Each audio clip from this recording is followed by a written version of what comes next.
Olá! Vamos direto ao que interessa, a fase de execução de auditoria. A gente vai fazer aqui uma análise bem estratégica, focada no que é realmente crucial sobre evidências para gabaritar na prova, principalmente pensando no estilo da banca Sebrasp. Bom, para começar, vamos pensar o seguinte. A execução de uma auditoria é como se fosse uma missão. E toda missão, claro, tem um objetivo para ser cumprida, né? A grande questão aqui é, o que de fato garante o sucesso nessa fase? A resposta curta? Dominar a arte de provar as coisas. Exatamente isso. Depois de toda aquela parte de planejamento, de pensar na estratégia, a execução é a hora de, literalmente, ir a campo. É o momento de colocar o plano em ação.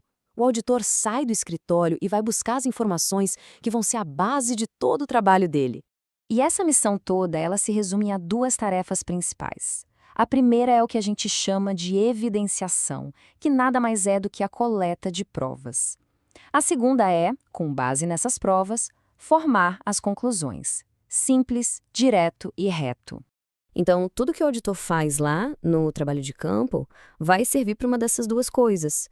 Ou ele está coletando evidência, ou ele está analisando essa evidência para montar um raciocínio lógico, sabe? Um raciocínio que vai levar para as conclusões do relatório de auditoria. Uma coisa alimenta a outra. Agora sim, vamos entrar no coração da fase de execução. E olha, sem dúvida nenhuma, esse é o tema mais cobrado em prova. As evidências. Se não entender isso aqui a fundo, não dá para ir para frente. A evidência é a matéria-prima de qualquer auditor. Essa definição aqui tem que estar na ponta da língua. Evidência é basicamente qualquer informação que o auditor usa para comparar o que ele está auditando com alguma regra, com algum critério. Sem a evidência, a opinião do auditor é só um achismo, entende? É algo subjetivo sem valor técnico nenhum, e a auditoria tem que ser objetiva. E essa frase resume perfeitamente a ideia. A força da conclusão de uma auditoria é diretamente proporcional à força das evidências.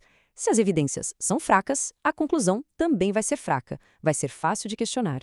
Agora, olha só que interessante. Para uma evidência ser considerada forte, robusta, ela precisa ter duas características-chave. E é aqui que as bancas, especialmente a Sebrasp, adoram criar questões. A evidência tem que ser, ao mesmo tempo, suficiente e adequada. E chegamos no ponto que pode garantir aquele acerto na prova. Entender a diferença entre a quantidade e a qualidade da evidência é fundamental. Vamos destrinchar essa diferença agora. Então, o pulo do gato é esse aqui. Suficiência tem a ver com quantidade. A pergunta é, temos evidências o bastante? Já a adequação tem a ver com qualidade. A pergunta muda. As evidências que a gente tem são boas? Anota isso. Suficiência é quantidade, adequação é qualidade. Esse é um conceito clássico que sempre cai. Muita, mas muita atenção aqui. Essa é a pegadinha clássica de prova. Embora conceitualmente a gente separe os dois, para algumas normas importantes, como as do Tribunal de Contas da União e do Instituto dos Auditores Internos, essa separação não existe. Eles usam os termos de forma meio misturada. A banca sabe disso e vai tentar te induzir ao erro, então tem que ficar de olho no enunciado. Certo, deixando a pegadinha de lado por um momento, vamos focar no que realmente significa qualidade, ou seja, a adequação. Uma evidência não é considerada boa do nada. Ela precisa atender a 3 critérios bem rigorosos. E essa imagem aqui ilustra perfeitamente esses 3 pilares da qualidade. Para uma evidência ser considerada adequada, ela precisa ser, e tem que ser as 3 coisas juntas, tá? Relevante, válida e confiável. Se faltar um desses 3, a qualidade da evidência já era, fica comprometida. Vamos resumir para ficar fácil de lembrar. Relevante quer dizer que a evidência tem a ver com o que se está procurando. Válida significa que a informação é verdadeira, não é fake news. E confiável significa que se outro auditor pegasse a mesma evidência, ele chegaria na mesma conclusão. São as palavras-chave para a prova. Desses 3 pilares, a confiabilidade talvez seja o mais subjetivo. E por isso mesmo é o mais explorado em questões que pedem um julgamento. Então a pergunta é, o que faz uma evidência ser mais confiável que a outra? Existem umas regras gerais para ajudar nisso. Por exemplo, uma informação que vem de fora de um fornecedor costuma ser mais confiável que uma informação de dentro do próprio órgão auditado. Um documento assinado é mais forte que uma conversa. E, claro, uma evidência que o auditor coletou com as próprias mãos é mais confiável do que uma que ele recebeu por intermediários. Dominar essa hierarquia é ouro.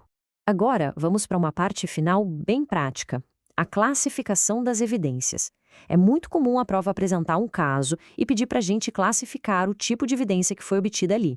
Esse quadro aqui resume o que precisa ser decorado, sem choro. Evidência física prova que algo existe, tipo uma foto de uma ponte. A testemunhal vem do que alguém fala, como numa entrevista. A documental é a mais comum, baseada em papéis e registros, como um contrato. E a analítica nasce da análise e do cruzamento de dados. Saber classificar isso aqui é ponto praticamente garantido. Para fechar, fica essa reflexão que é um verdadeiro caso prático de prova. Pensa naquela hierarquia da confiabilidade que a gente acabou de ver. A resposta para essa pergunta mostra se o raciocínio de auditor já está afiado, é exatamente esse tipo de análise que a banca vai exigir.